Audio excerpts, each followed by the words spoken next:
नमस्कार साथियों, economics classes में आपका स्वागत है। आज हम लोग एक नए टॉपिक पर अध्ययन करेंगे। आज का हमारा टॉपिक है पैमाने के प्रतिफल के कितने प्रकार होते हैं या कितने रूप होते हैं, इस पर चर्चा करेंगे। इस पर चर्चा शुरू करें इससे पहले मेरी एक सलाह है कि मैंने एक वीडियो उत्पाद रेखा या पैमाना रेखा क्या होती है इस पर बना रखा है, उसे आप देख लें तो आपको पैमाने के प्रतिफल के प्रकारों को समझने में आसानी होगी।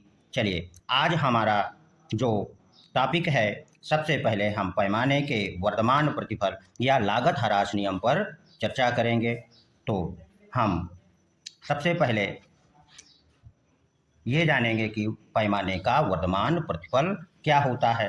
तो पैमाने के वर्तमान प्रतिफल की स्थिति तब होती है जबकि जिस अनुपात में आगतों में वृद्धि की जाए, आगत मीन्स साधनों में वृद्धि की जाए, तो जो उत्पादन में वृद्धि होती है वह साधनों के अनुपात से अधिक होती है, तो उसे पैमाने का वर्तमान प्रतिफल कहते हैं।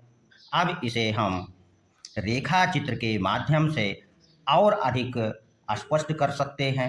जैसा कि आप चित्र में देख रहे होंगे कि एक्स अक्ष पर श्रम साधन को दिखाया गया है और वाई अक्ष पर पूंजी को प्रदर्शित किया गया है। ओपी रेखा जो मूल बिंदु से प्रारंभ होती है वह पैमाना रेखा को प्रदर्शित करती है। अब यदि हम ए से प्रारंभ करें, बिंदु ए से प्रारंभ करें, तो पूंजी की एक इकाई के साथ श्रम की एक इकाई का प्रयोग करके कोई उत्पादक या फर्म 100 इकाई का उत्पादन प्राप्त करता है। अब यदि हम बिंदु ए से बी तक गति करें और बी से सी तक गति करें, तो अगर आप ध्यान से देखें तो ए बी की दूरी और बी सी की दूरी बराबर है और ए बी दूरी तथा बी सी दूरी हमें साधनों में किए जाने वाले परिवर्तन के अनुपात को प्रदर्शित करती है। जब साधनों के अनुपात में ए बी का परिवर्तन करते हैं तो हमें 250 का इकाई का उत्पादन प्राप्त होता है और जब बीसी अनुपात का परिवर्तन करते हैं तो उत्पादन बढ़ करके 250 के बजाय 500 हो जाता है। जैसा कि चित्र से स्पष्ट है कि साधनों की मात्रा में यहाँ पर समान अनुपात में अर्थात A B equal to B C हो रहा है, किंतु जो उत्पादन है वो क्रमशः क्या मिल रहा है, बढ़ता चला जा रहा है। अर्थात 250 से 500 हुआ। यही उत्पादन के वृद्धि नियम को बतलाता है। अब चलिए हम यह भी चर्चा कर लें कि वर्तमान प्रतिफल की अवस्था को लागत ह्रास नियम क्यों कहते हैं।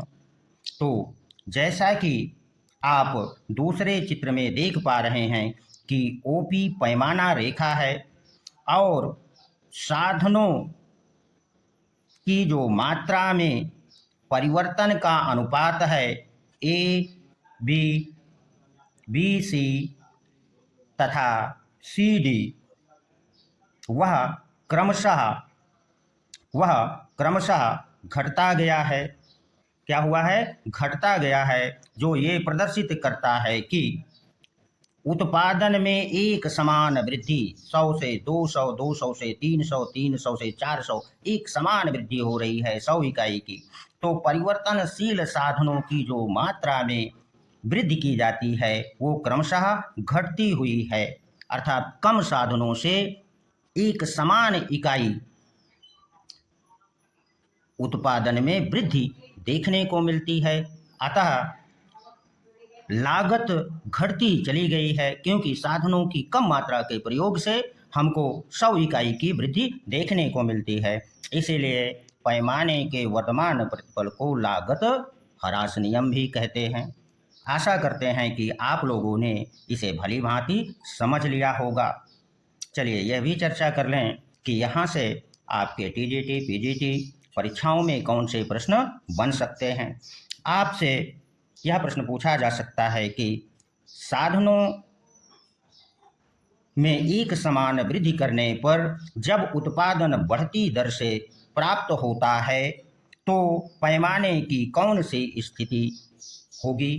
तो आप जैसा कि चित्र में देख भी रहे होंगे और समझ भी लिए होंगे, तब पैमाने की वर्धमान स्थिति पाई जाएगी।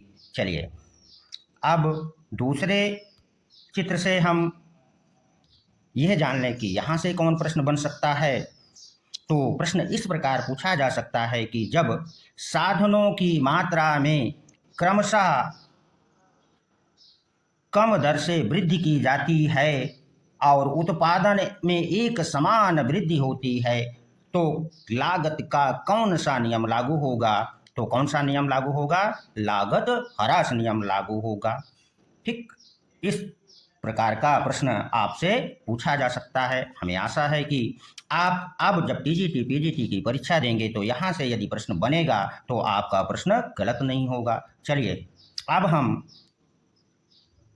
पैमाने के सम प्रतिफल या लागत समता नियम पर भी विचार कर लेते हैं कि पैमाने का सम प्रतिफल का क्या अर्थ होता है।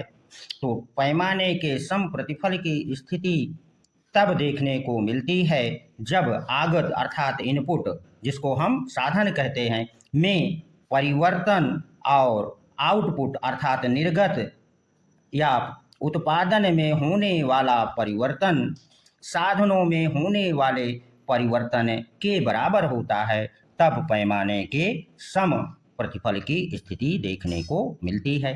अब इसे हम रेखा चित्र से स्पष्ट तौर पर समझ सकते हैं। जैसा कि आप चित्र में देख रहे होंगे, यदि हम ए से बी पर चलें तो उत्पादन में 100 इकाई की वृद्धि होती है और बी से सी पर चलें तो भी 100 इकाई का उत्पादन हमें बढ़ते दर से मिलता है। जैसा कि पैमाना रेखा ओपी पर ए बी बराबर बी सी है, अर्थात साधनों में जब एक समान वृद्धि की जाती है तो जो उत्पादन में हमको वृद्धि देखने को प्राप्त होती है वह प्रत्येक स्थिति में 100 इकाई की मिलती है। इसीलिए इसे पैमाने का सम प्रतिफल भी कहा जाता है। आशा करते हैं कि आप लोगों ने इस चित्र को भली भांति समझ लिया होगा। अब चलिए यहाँ से आपसे कैसे प्रश्न उठाएगा टीजीटी, पीजीटी में। आपसे पूछ सकता है कि जब साधनों में एक समान वृद्धि से उत्पादन में होने वाली वृद्धि एक समान होती है तो कौन सा पैमाने का प्रतिफल होगा। तो आप उत्तर दे सकते हैं कि पैमाने के सम प्रतिफल की स्थिति होगी। चलिए अब पैमाने के सम प्रतिफल को लागत समता नियम क्यों कहा जाता है, इसे समझ लें।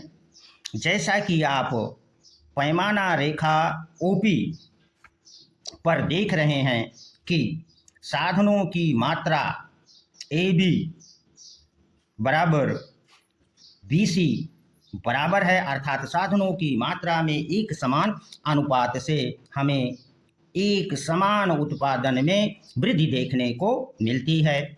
अतः लागतें परिवर्तित नहीं होती हैं, इसीलिए इस स्थिति को लागत समता नियम भी कहते हैं। चलिए अब हम पैमाने के तीसरे प्रकार पर भी चर्चा करें।